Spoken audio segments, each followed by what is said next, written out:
रहमान है, रहमान और रहीम है।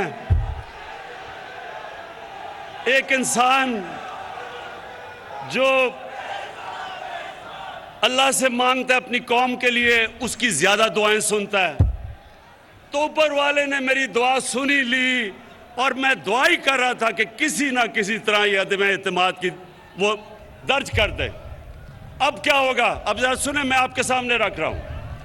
ये उधर आ गए हैं, ये उधर फंस गए हैं, जिधर ये सिर्फ उधर फंसे नहीं है ट्रैप में, ये उधर नहीं फंसे कि सिर्फ ये इनकी अदम एतमाद की तहरीक फेल होगी, ये इधर नहीं फंसे। कप्तान ने आगे की तैयारी की हुई है। अदम एतमाद की तहरीक जब इंशाल्लाह ये जब हम जीतेंगे, उधर मैं रुकूंगा नहीं, मैं इनके पीछे जाऊंगा, मैं इनको छोड़ूंगा नहीं। जो अब तक मेरे हाथ बंधे हुए थे, फंसे हुए थे, कभी ये मसला, कभी दुनिया का, अब जिस तरह मैंने बताया कोरोना आ गई तो लॉकडाउन हो, मेरे अब हाथ, वो जो जंजीर बली हुई थी ना, वो अब खुल जाएगी। और मैंने जरा सुने,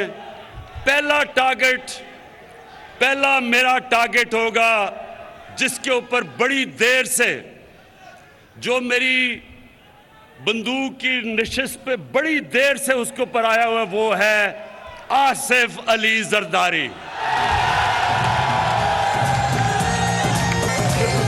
ये आदमी, ये जालिम आदमी जो पुलिस को इस्तेमाल करता है, लोगों को मरवाता है, गुंडों को इस्तेमाल करता है, जुल्म करता है, चोरी करता है।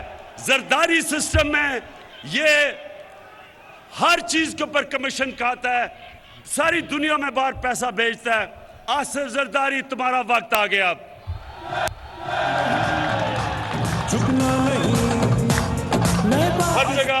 हर जगह ये पीछे फिरता है, पैसे के टोकरे लेके। 20-20 करोड़ की इसने रकम हमारे लोगों को खरीदने के लिए रखी हुई है। मुझे एक आदमी ने, मेरे मेहमान ने कल आके बताया, जी मुझे उन्होंने 20 करोड़ रुपया ऑफर किया।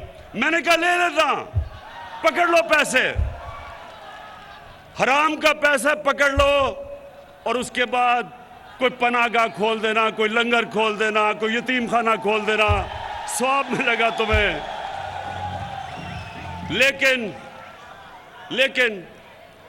लेकिन जरदारी, ये जो जब तुम्हें नैब बुलाती है तो कमर में दर्द हो जाती है। दूसरी तरफ आपने देखा होगा